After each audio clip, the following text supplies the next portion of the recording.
노벨문학상 작가 한강의 장편 소설, 제목은 작별하지 않는다. 저는 이 책을 전부 읽지 않으려고 해요. 이미 몇 번 읽었기 때문이죠. 그리고 이 이야기는 처음부터 끝까지 한 번에 읽히는 이야기라고 생각하지도 않아요.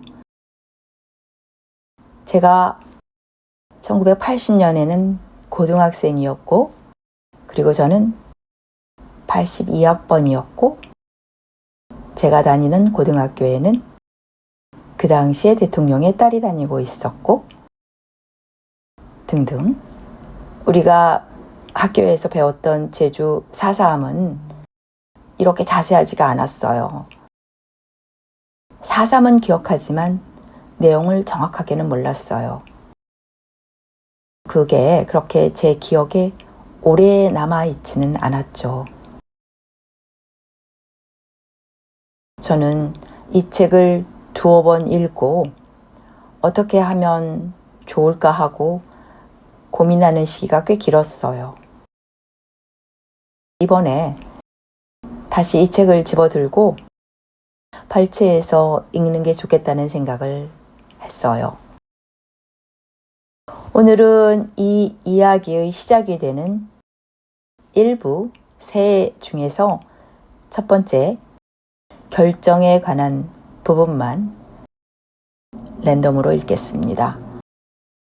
이것을 계기로 여러분이 한강의 장편소설 작별하지 않는다 책을 구입하셔서 더 자세히 읽으셨으면 좋겠네요. 저도 이 책을 몇 권이나 구입해서 지인들에게 선물했어요. 그래서 미국에 와 있는 이 순간에도 이 집에도 한강 작가의 작품이 몇 권이나 있거든요. 자, 그럼 시작해 보겠습니다.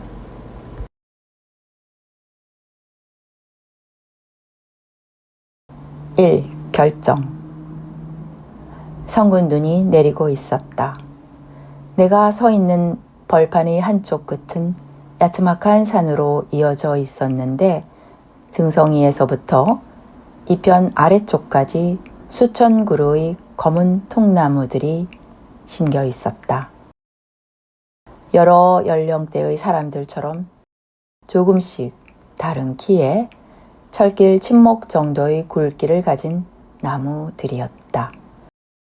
하지만 침목처럼 곧지 않고 조금씩 기울거나 휘어 있어서 마치 수천 명의 남녀들과 야윈 아이들이 어깨를 웅크린 채 눈을 막고 있는 것 같았다.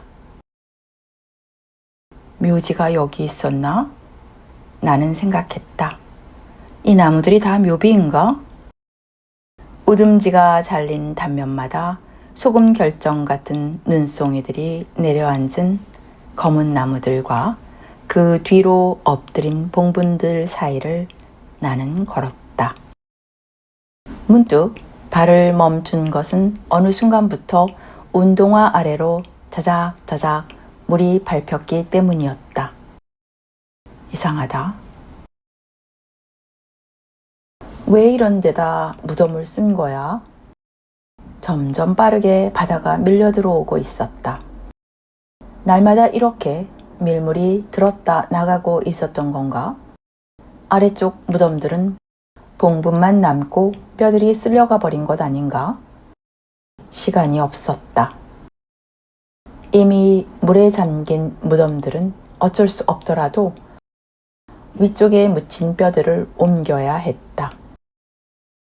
바다가 더 들어오기 전에, 바로 지금. 하지만 어떡해?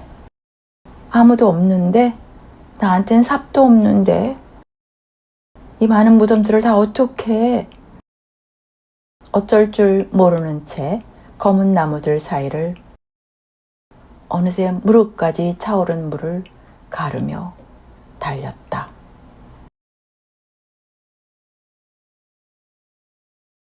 눈을 뜨자 아직 동이 트지 않았다. 눈 내리는 벌판도 검은 나무들도 밀려드는 바다도 없는 어두운 방의 창문을 바라보다 눈을 감았다. 다시 그 도시에 대한 꿈이었다는 것을 깨닫고 차가운 손바닥으로 두 눈을 덮고서 더 누워 있었다.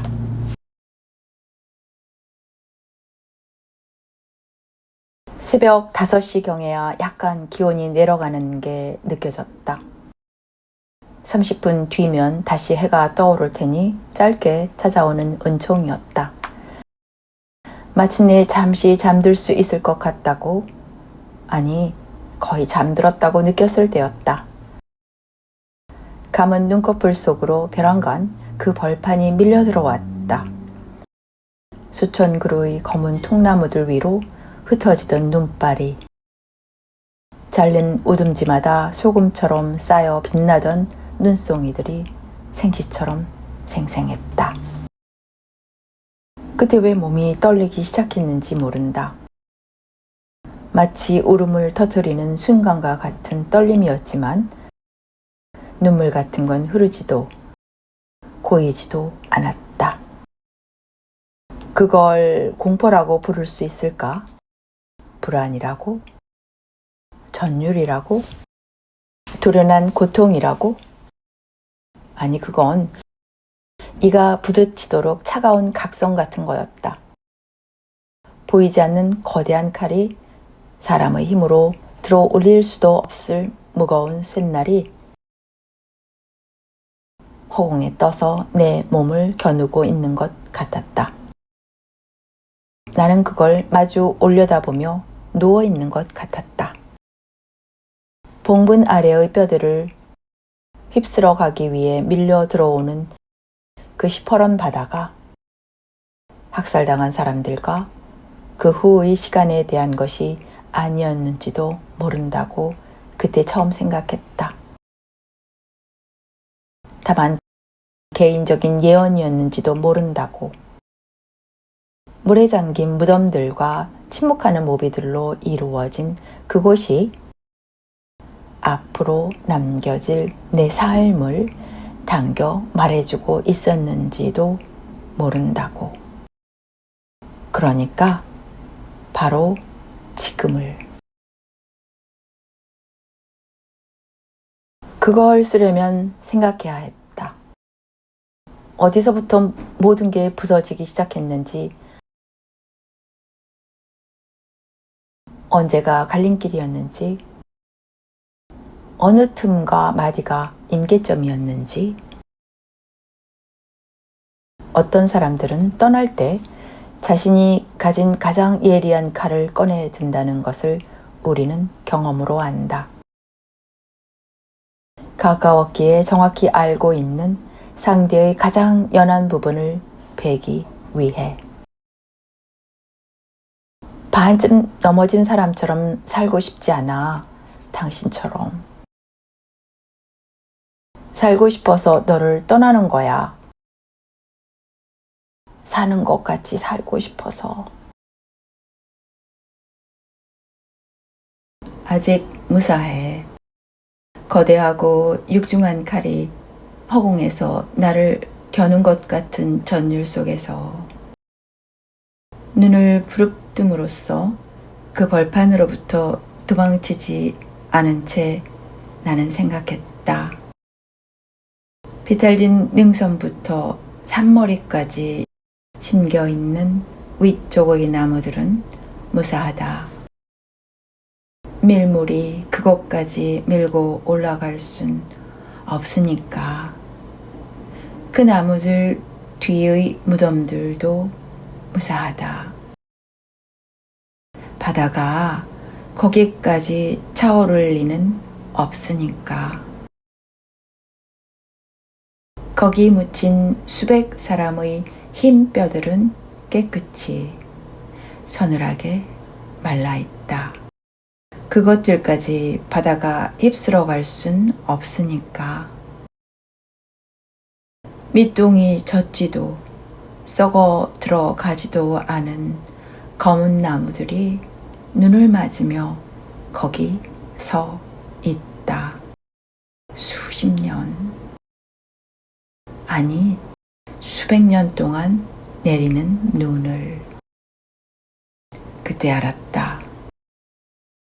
파도가 휩쓸어 가버린 저 아래의 뼈들을 등지고 가야 한다. 무릎까지 퍼렇게 차오른 물을 가르며 걸어서 더 늦기 전에 능선으로. 아무것도 기다리지 말고 누구의 도움도 믿지 말고 망설이지 말고 능성이 끝까지. 거기 가장 높은 곳에 박힌 나무들 위로 부스러진 흰 결정들이 보일 때까지. 시간이 없으니까. 단지 그거밖엔 길이 없으니까. 그러니까 계속하길 원한다면 삶을.